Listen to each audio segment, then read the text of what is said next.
বিসমিল্লাহির রহমানির রহিম। আসসালামু আলাইকুম। আপনারা আমার ডিসপ্লেতে একটা ডিজাইন দেখতে পাচ্ছেন। এটা মূলত ডিজাইন না, এটা হচ্ছে আমরা অনেক জায়গায় দেখি যে একটা লেখার কিছু অংশ উপরের অথবা সাইডের লেখার মধ্যে এইরকম করে আপনার কাটা থাকে, আমরা সেটা দেখি। তা কীভাবে করে আমরা আজকে সেটা শিখব। এই জন্য আমি এই লেখাটাকে নিয়ে আসছি। এটা করেছি আমি এখান দিয়ে কাটা, দেখেন এটার ভিতরে এখান দিয়ে কাটা, আবার এটাকে এই সাইড থেকে এইভাবে কাটা। তো আমি মূলত এইভাবে করব। এটা কিভাবে করা যায় আমি সেই জন্য এটাকে ধরে এখান থেকে এই দিকে সরায় নিই। সরায় নিয়ে আমি এই ব্ল্যাঙ্ক জায়গাটাতে এখানে করব। এই জন্য আমি একটা লেখা লিখে নেব। এখানে যেই লেখাটা আছে আমি সেম লেখাটাই লিখব। এই জন্য আমি এটাকে নিয়েছি, এখানে ডাবল ক্লিক করে টাইপ টুলে গিয়ে ডাবল ক্লিক করলাম। এখন লিখব নাইস।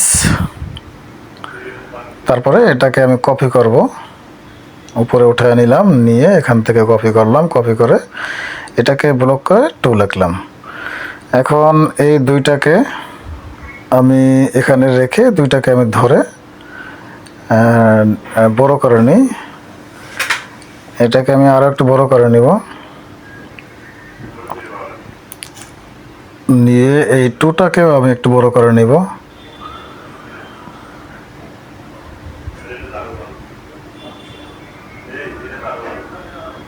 এখন আমি এখানে এই লেখার মধ্যে একটা গ্রেডিয়েন্ট অ্যাপ্লাই করব। আমরা এই ফাঁকে নিজেরা কিভাবে নিজেদের পছন্দ মতো আমরা গ্রেডিয়েন্ট অ্যাপ্লাই করতে পারি সেটা আমাদের দেখা হয়ে যাবে, শেখা হয়ে যাবে আর কি। আমি এখানে 2টা কালার রেখেছি। এখানে আমি 2টা কালার রেখেছি, একই কালার, একটা হচ্ছে লাইট আর আরেকটা হচ্ছে ডার্ক।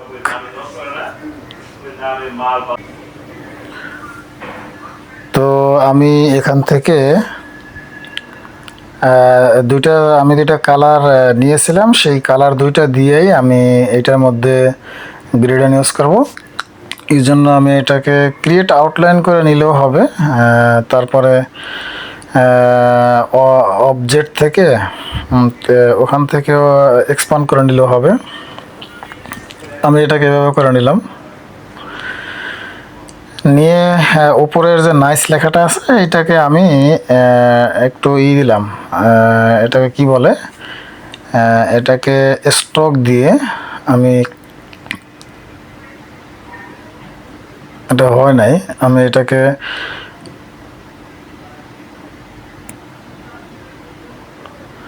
ক্রিয়েট আউটলাইন করে নিব। তারপরে আনগ্রুপ করে নিলাম। এখন এটাকে একটু সরাই, এটাকে টান দিয়ে বড় করি, নিচের দিকে ড্রাগ করে বড় করলাম। বড় করে এইটা যেমন আছে আমি এইভাবে একটু নিচের দিকে নিয়ে আসি।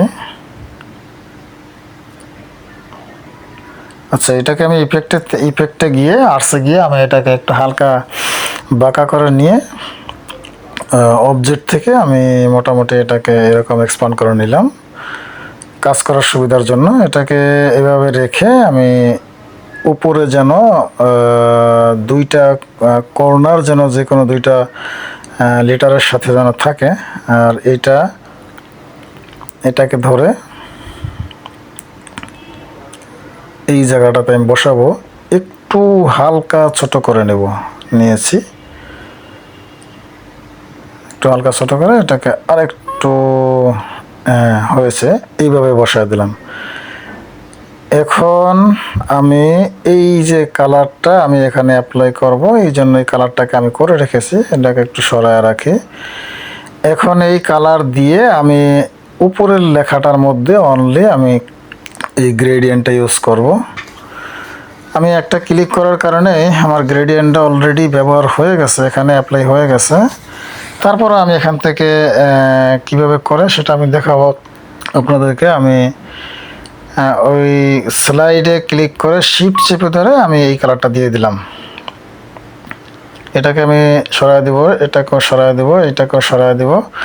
দিয়ে আমি দুইটা কালার তো দিয়েছি, এই দুইটা কালারকে এক পাশে করে এখানে দেব।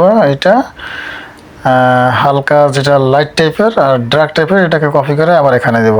আপনি যখন ওই কার্সার ওইখানে নিয়ে যাবেন তখন দেখবেন প্লাস চিহ্নের মতো হয়েছে, তখন আপনি এটাকে ক্লিক করে টানলে এটা একটা কপি হয়ে যাবে। দেখেন আমার অলরেডি অ্যাপ্লাই করা হয়ে গেছে। না একটু প্রবলেম হয়েছে, আমি এগুলোকে আবার সরাই দিই। এইটাকে আমি এখানে নিয়ে আসি, এটাকে এখানে নিয়ে আসি, এইটাকে আমি এই কর্নারে নিয়ে যাব। হয়ে গেছে আমার, এগুলো আমার অ্যাপ্লাই হয়ে গেছে আমার গ্রেডিয়েন্টটা। এখন এখান থেকে আমি কি করব, এখান থেকে যে আমার অ্যাঙ্গেল আছে অ্যাঙ্গেলে গিয়ে আমি এখান থেকে -90 ডিগ্রি করে দেব। এখান থেকে -90 ডিগ্রি করে দিয়ে আমার কালারটাকে আমি ভিতরে একটু ঘুরিয়ে নিলাম। এখন দেখেন দেখতে অনেকটা ভালো দেখা যাচ্ছে। তো তারপরে আমি এটাকে গ্রেডিয়ান কালারটার তো নিলাম। এখন এই গ্রেডিয়ানের এটাকে কি বলে, এটা হচ্ছে স্ট্রোকটার মধ্যে আমি গ্রেডিয়ান ইউজ করব। এই জন্য আমি দুইটা রাখবো। এই দুইটা রেখে এখন আমি এখান থেকে একটা হোয়াইট আর আচ্ছা এটা সিলেকশন করা ছিল না এই জন্য চলে গেছে। হ্যাঁ একটা হোয়াইট দেব আর একটা ডার্ক কালার দেব আর একটা হোয়াইট দেব, এটা হবে না, এটা দিলাম। আর দেন আমার আর একটা হোয়াইট দিলে আমার হয়ে যাবে। আমি একটু স্ট্রোকের সাইজটা বাড়ায় 4 করে দিলাম, এটাকে ধরে এখানে বসায় দিলাম।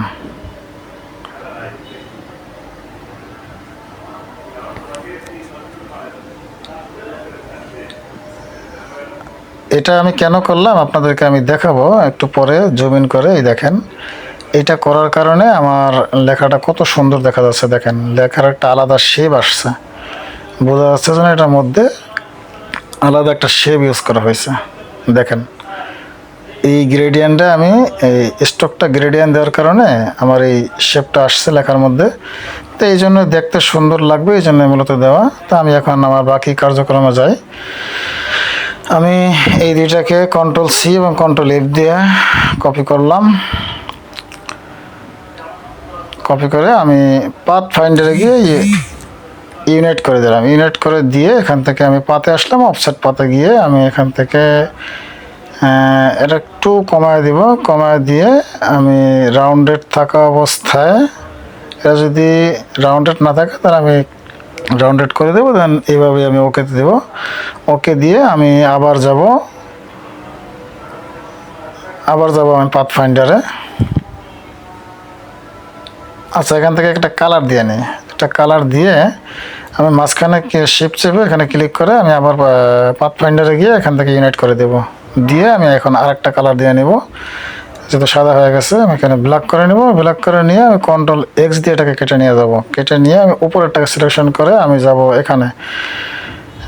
এখানে গিয়ে মার্কসে যাব, ক্লিপে যাব, দেন এখানে ক্লিক করে আমি Ctrl+F দিব। F দেওয়ার পরে আমি এইটাই ক্লিক করে দেব। দেখেন আমার লেখাগুলো অলরেডি কেটে গেছে। আমি এটাকে আনগ্রুপ করে আমি উপরের লেখাটাকে যেভাবে করেছি সেম এভাবে আমি এটাকে করে নেব।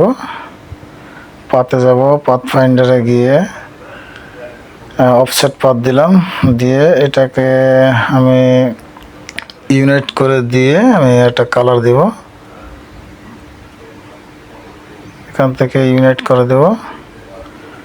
আচ্ছা একটা কালার দিয়ে নিই, আগে কালার দিলাম, দেন এটাকে সহ সিলেকশন করলাম। এবার আমি ইউনাইটে যাব, ইউনাইট করলাম। আবার এটাকে আমি একটা কালার দিয়ে নিব, কারণ কালারটা অলরেডি হোয়াইট হয়ে গিয়েছে। এখন এটাকে আমি Ctrl+X দিয়ে কেটে নিব। দেন আমি এটাকে ধরবো, টিটাকে ধরে এখানে আসবো, অ্যাপিয়ারেন্স এখানে এসে এখানে ক্লিপে দিব, হোয়াইটে ক্লিক করে Ctrl+F দিব। দিলাম F দিয়ে আমি Ctrl+F দিয়ে এখন দেখেন আমার এটা কত সুন্দরভাবে কাটা হয়ে গিয়েছে অলরেডি। এটাও আমার কাটা হয়ে গিয়েছে, এটা কাটা হয়েছে আগেই।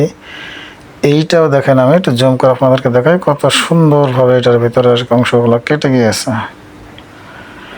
তা আমরা এইভাবে করে একটা অক্ষরের সাইড থেকে আর একটা অক্ষর কীভাবে কেটে ডিজাইনের জন্য ইউজ করতে পারি সেটা আপনাদেরকে দেখাইলাম। তারপরে কিভাবে আমরা গ্রেডিয়ান নিজের থেকে তৈরি করে আমরা ব্যবহার করতে পারি সেটাও দেখাইলাম। আমি আপনাদেরকে দুইটা লেখাই পাশাপাশি এনে দেখাচ্ছি কিভাবে লেখাগুলো খুব সুন্দর হয়েছে, একই রকম হয়েছে কিনা দেখেন।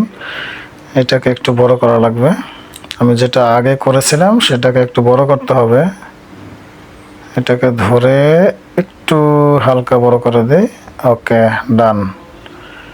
দেখেন আমার আগেরটা এবং এখনকারটা দুইটাই সেম।